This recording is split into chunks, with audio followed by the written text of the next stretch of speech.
Hi and welcome back to my channel. Today we're going to keep watching this series of the Roman Empire. This is just their final part on this series of the Roman Empire. Right? Last we saw was the third Punic War, right? So this is how the Roman Republic start collapsing. Okay, that will be interesting to see. Okay. Original videos down below and let's go. In the final centuries of the BC era, the Roman... Wait, let's just look how the world looks here, right? So this is before the third Punic War, right? Because Carthage is still there, Numidia is stronger, Rome has the Iberian Peninsula, Rome has a little bit of a foothold in nowadays Albania or northwest Greece, right? Okay. The Roman Republic had found friendship in the Hellenistic confederation known as the Achaean League. Having shared a bond since the Second Macedonian War, the Romans and the Achaeans made a remarkable team. Or at least, they had for a while. As things often go in ancient Rome, this alliance had reached its peak, and the trip downhill was quick and rocky. Internal struggles within the Achaean League and debate over just how involved it should allow Rome to be in its affairs were early signs of the coming breakup. Rome would also stir the pot after taking thousands of Achaean hostages during the Third Macedonian War, a decision they became set in defending, despite pressure from the Achaeans to release the hostages. Ever-evolving disputations continued to thus exacerbate these growing problems. While Rome had to focus on the Fourth Macedonian War and the Third Punic War, the Achaeans were distracted by a more personal conflict with Sparta, something Rome also eyed diligently. In short order, with the Third Punic War coming to an end, Rome began to pay even more heedful attention to what was happening over in Greece, and a new push to minimize the growing power of the Achaean League would take tensions to a whole new level. Rapidly reaching their breaking point with Rome's meddling, the Greeks reacted much stronger than the Romans had anticipated. The Achaean League declared war on Sparta. Whether the Achaeans had also declared war on the Roman Republic or not is unknown. Either way, the Greeks knew that the act of striking Sparta alone would put them face to face with their former allies, and warring with the Romans would be far from easy. The initial answer from the Republic was to send two separate armies to put a brisk end to the Achaeans' impermissible war. The first army to arrive, under Quintus Caecilius Metellus Macedonicus, would march intrepidly toward Critolaus and his Achaean army, which were currently laying siege to Heraclea in Trachis. Receiving word of the nearing Romans, Critolaus attempted to retreat, but was caught by Macedonicus at Scarphaea, where a hasty battle unfolded. The following death of Critolaus, not by sword or spear, but either by poison or drowning, caused the Achaeans to stumble in their response to the attacking Roman armies. Some members of the League opted to impulsively surrender to the Romans, though others chose instead to support a continued fight against the Republic, led by a new figure in Critolaus's place. I mean, one thing here that it's not Greece, because Greece is not a single place, it's more the states of the surrounding area that is Greece, right? The only chance they have to defeat the Romans is to team up together and fight the Romans and the Spartans, right? And maybe get Persia or what it's, right? Or maybe Thrace, right? That's your only chance to defeat them. Because I mean, the Romans are almost in Athens. They're almost in Corinth. Yeah. Diaius. And now, Okay. as Diaius was dauntlessly rallying his own forces, Rome's second army, under the command of Lucius Mummius Achaicus, began devising an attack on Corinth. Smart. Diaius's 650 cavalry and 13,500 Wow. strong infantry were impressive, but less so in humble comparison to Mummius's 3,500 cavalry and 23,000 strong infantry. Okay. The Achaeans had a chance, but a chance was nothing of a kind with an assured victory. Yeah. The armies had been prepared for a magnificent clash, but instead, Diaius had chicken-heartedly run off, mercilessly murdering his wife and taking his own life in Megalopolis, abandoning the Achaean troops, and as a horrible consequence, losing Corinth entirely. Many from the city had moreover fled, whilst those who didn't were either massacred in the case of the men or enslaved in that of the women and children. The rest of the Achaeans subsequently crumbled at the feet of the unconquerable Romans.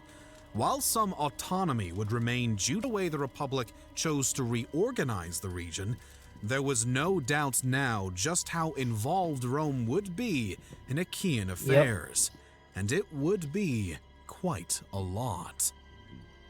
It wasn't just the Greeks whom Rome was meddling with, however. The Republic had long been grappling for control in the Iberian Peninsula, and not long after the resolution of the Achaean War, a new conflict erupted with the Celtiberians. Repeated spats between the Romans and Celtiberians had plagued the prior decades. I mean, I think they have to be related to the Celts, or they are Celts, right? Because Celts usually, when you say people were Celtic or Celts, the tribes were usually, it was usually like where you see it on the map, and somewhere else on the Iberian Peninsula, like, I don't know if it was northwestern Spain, like north of Portugal, nowadays Portugal, and like somewhere in France. I think there were Celtic tribes. But okay. And it was now the people of Numantia who attempted to challenge Roman control in the peninsula. This could bode badly for the Romans because the two-front war, sort of, right?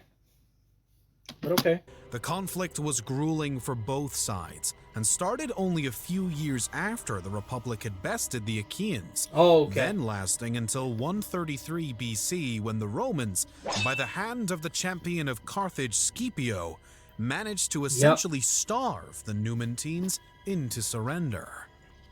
All while this was going on, the Romans had additionally been fighting to quash the Lusitanians of Hispania Ulterior, something they came up successfully from shortly before putting a final conclusive end to the rebellions by the Celtiberians. And yet still, these were not all of the pivotal events that occurred during the 130s BC. I mean, one thing that we are seeing and that we know happens to Rome and later on Byzantium as well, Byzantine Empire, is that because Rome is so large, it has a lot of neighbors and a lot of neighbors who want to immigrate and get new land into the Roman Empire or Republic now, right? Okay. In fact, one remarkable occurrence during this period was the stunning act by the final king of Pergamon, Attalus III, who handed over the whole of his kingdom to the Roman Republic. The exceptional virtue of this development stood in stark contrast to another event of the period, the murder of Tiberius Gracchus. Gracchus had earned himself the office of Tribune of the Plebs, Yeah, okay. a position that allowed him to preside over the People's Assembly Yeah. and pass agrarian reforms that were fatally unpopular with members of the Senate. It would be his Makes gallant sense. bid for re-election as Tribune, however, that would push his enemies to the fanatical. Gracchus and his supporters were thus ruthlessly beaten to death by a vicious mob riled up by the Tribune's cousin, Publius Cornelius Scipio Nasica. Wow. The tragedy was unfortunate, but not all that scarce in Rome. Yeah, Though true. still a bit of a damper on the Republic's recent successes. The following years would furthermore be fairly routine. Organization of territories, new laws passed, and by 112 BC, another significant international conflict. Uh-oh. Ever since the Third Punic War, the Romans had found a sound ally in the North African kingdom of Numidia. This is what I told you in the last part of this series, in the Third Punic War. Numidia is your ally against Carthage. But like some Roman consular said, if Carthage isn't there, who is the enemy? Okay, you defeated Carthage with Numidia's help, because you helped their exiled prince in the Second Punic War. But now you don't have any real enemies. So now Numidia is sort of your adversary. Maybe not enemy, but adversary, right? Let's see how this goes. A former neighbor to Carthage, King Massinissa of Numidia Yep. had been a friend to the Roman Republic, Yep. and it was assumed that his son and successor, Micipsa, would be as well. Sure. King Micipsa thus never proved to be a problem for the Romans, at least until he died. Uh-oh. Upon his unsuitable passing, he left behind 3 potential heirs to the kingdom. Uh-oh. In hopes of resolving this predicament, specifically worried that his nephew would seize the throne from his sons, Micipsa had adopted his nephew, Jugurtha, and declared both of his sons, Adherbal and Hypsal I and Jugurtha, to be his rightful heirs. Wow. The trio was subsequently Civil meant to war. rule together upon the king's passing. Yeah, that's not gonna Although work. this cooperation was depressingly short-lived. Yeah. The immediate resolution was supposed to be a dividing of Numidia into 3 separate kingdoms, but this proved to be difficult and led to open warfare Yeah. between the relatives. I mean, spoiler on the Roman Empire later on, they would try to do this thing as well. Divide it up 2 times and then 4 times, right? And it's not gonna end that well, spoiler alert. So this is just gonna be, in Numidia, it's gonna be an entire civil war, like he said. The end result would be the untimely death of both of Micipsa's biological sons Uh-oh. and the massacre of Roman citizens who had aided Adherbal, prompting Rome to Yeah. reluctantly declare war. Wow. The Jugurthine War was one of corruption, inconsistency, and was driven by heightening anger from the people of Rome who saw through the immorality. Initially, Jugurtha had persuaded members of the Roman Senate to grant him a remarkably kind peace deal. Okay. But soon more pleas by the people of the Republic forced Rome to call off the unscrupulous treaty. Wow. Military conflict was then back on, but Roman surrender followed, as would a peace deal made by Spurius Postumius What? Albinus, yet not acknowledged by the Senate. Oh. In response, Quintus Metellus was sent to lead the Roman army instead, and the war was back on yet again. Uh-oh. The Roman campaign was now carrying on adequately, but swelling internal struggles between Metellus and his lieutenant-turned-successor Gaius Marius began to crack its foundation. Okay. This time, there would come a lasting conclusion to the war. Okay. Thanks to the father-in-law of Jugurtha, Bocchus, the Numidian king was soon brought to Roman quaestor Lucius Cornelius Sulla in chains, Wow. disgracefully defeated, and now mortifyingly a prisoner. His men were massacred, and kingdom gifted to his half-brother and Bocchus. The real victor of this clash, in contrast then, was Gaius Marius. Yep. The man would go on to earn 7 consulships, 5 of them occurring consecutively.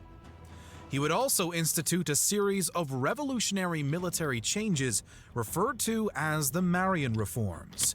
Wow, that's pretty cool. I think Gaius means the Great. I think so, because Pompey the Great was Pompey... Oh no. Oh no, wait. No, it's Magnus. Yeah, no, I got that mixed up. Magnus is the Great. Pompey Magnus. Yeah, Pompey the Great. Gaius is... I think it's the family of Caesar. Or Kaiser. Right? You say correctly in Latin, Gaius. It would be sort of Kaiser, not Caesar, to be pronounced. But okay. These changes were implemented in 107 BC and remained almost entirely untouched until the ultimate collapse of the Roman Empire. A few years prior to Marius's reforms, nevertheless, the Roman military would be used yet again.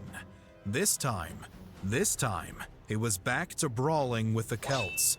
These ones of Germanic origin. Wow, A period known as the Cimbrian War saw an invasion of Roman-controlled territory by the Cimbri and Teutons, and by 101 BC had pushed to Italy itself. Wow. The Romans would come out triumphant, and the Cimbri in particular nearly wiped off the face of the earth by the end of it all. That is a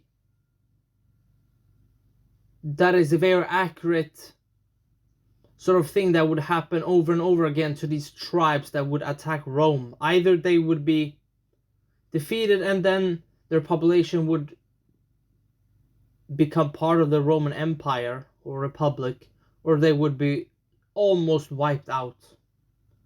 You see this under Caesar or Kaiser, right? Augustus. You see him under everybody. It was beginning to look like the Romans were undefeatable. Yep. And yet, it was around this same time that domestic contention began to chip away at the strength of the Republic. Slave rebellions would be some of the biggest challenges of this time, as the Romans found it increasingly difficult to keep a handle on some of their lower-class residents. Sicily in 135 BC would be the scene of the First Servile War. That's very fitting, right? That Sicily is the one that's going to do an uprising, right?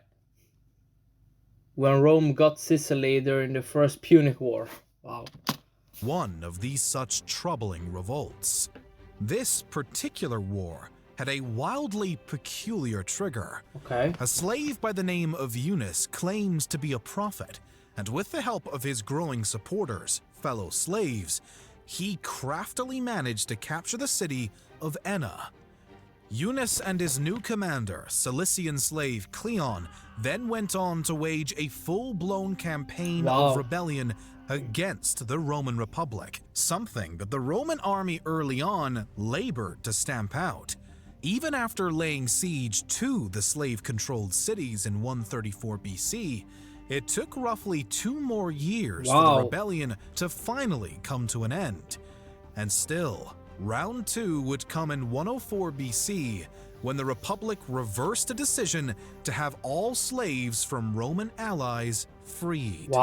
This, quite understandably, sent unbridled fury through the ranks of these hundreds of slaves, who thus revolted.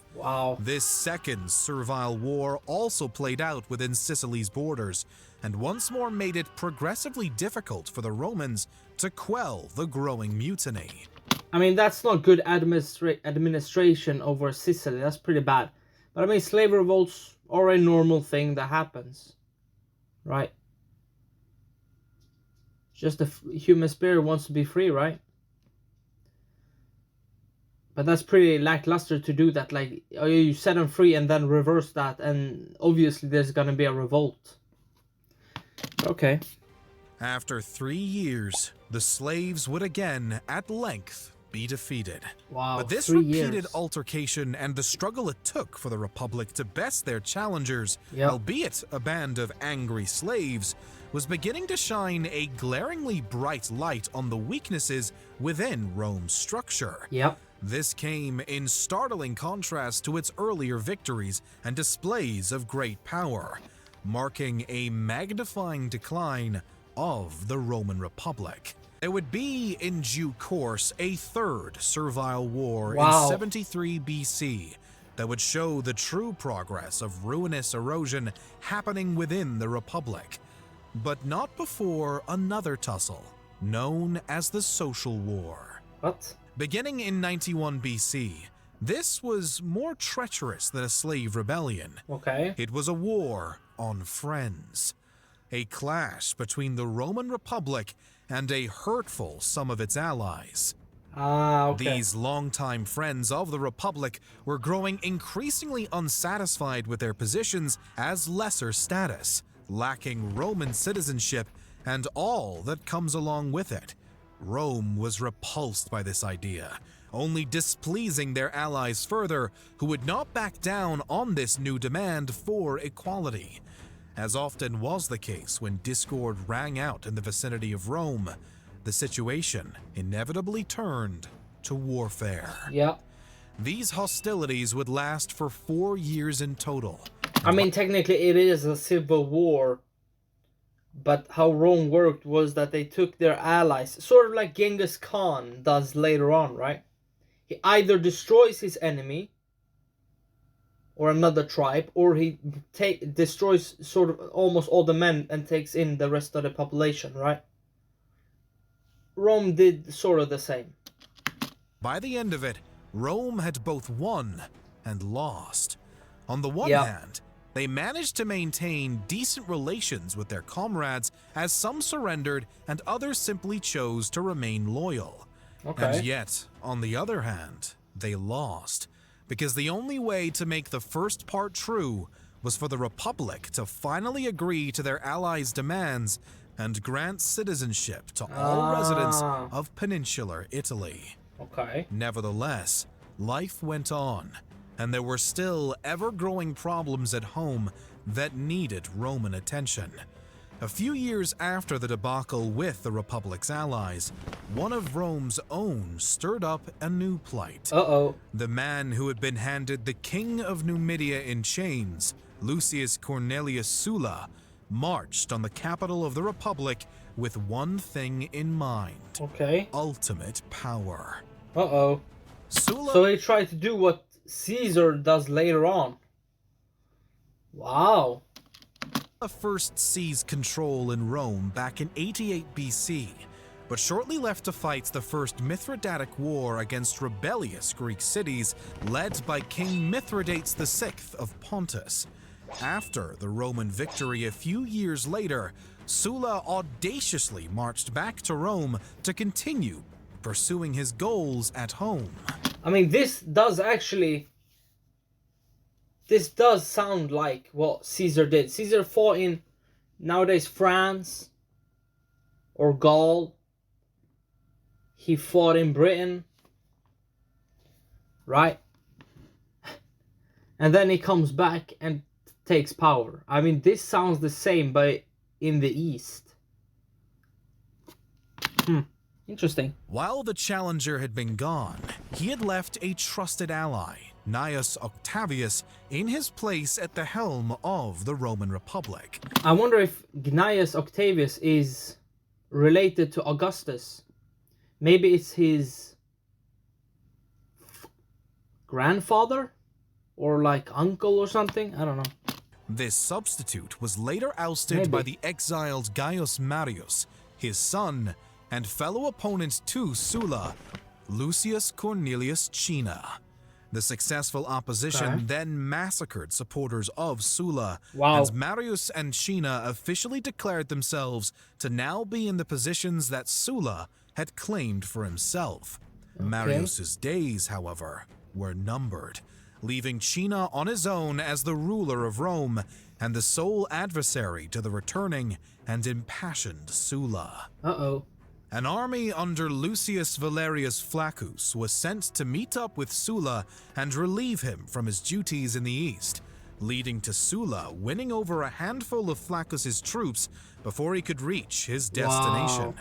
By the time he landed in southern Italy, Sulla's forces would multiply even more as his old supporters, at least those who had avoided slaughter, flocked to his side yet again. I mean, that makes sense. That it's almost like Napoleon when he comes back, but it makes sense that they flock to his side because everybody else were massacred, so what do you have to lose?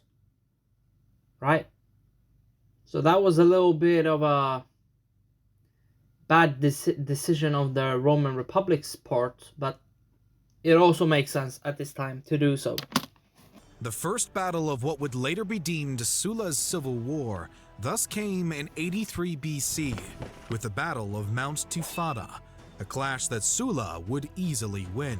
Wow. Negotiations, more defections, and further battles would follow over the next few months, and the war would drag on until Sulla emerged victorious in 82 BC, crowning himself as dictator of the Roman Republic. Yeah. While the new despot of the Roman Republic was busy gaining his title...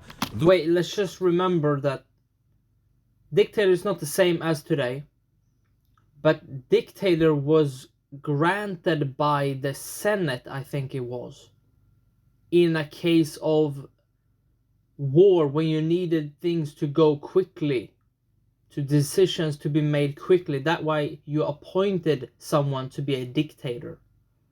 But he appointed himself dictator. Lucius Lucinus Murena was locked in a second Mithridatic war against Mithridates VI of Pontus, a conflict that would persist until an inconclusive pause was put on hostilities in 81 BC. Rome was doing as Rome does, fighting war after war after war, fighting to maintain their power and supremacy in spite of corruption, internal strife, and general growing. I mean, let's just look at their neighbors. I mean, they have Thrace pretty big. They have Pontus there. They have Armenia there. They have Mauritania, which is their ally, but again, like Numidia, could change after the ruler passes away and then the son or nephew comes into power, right? Numidia is...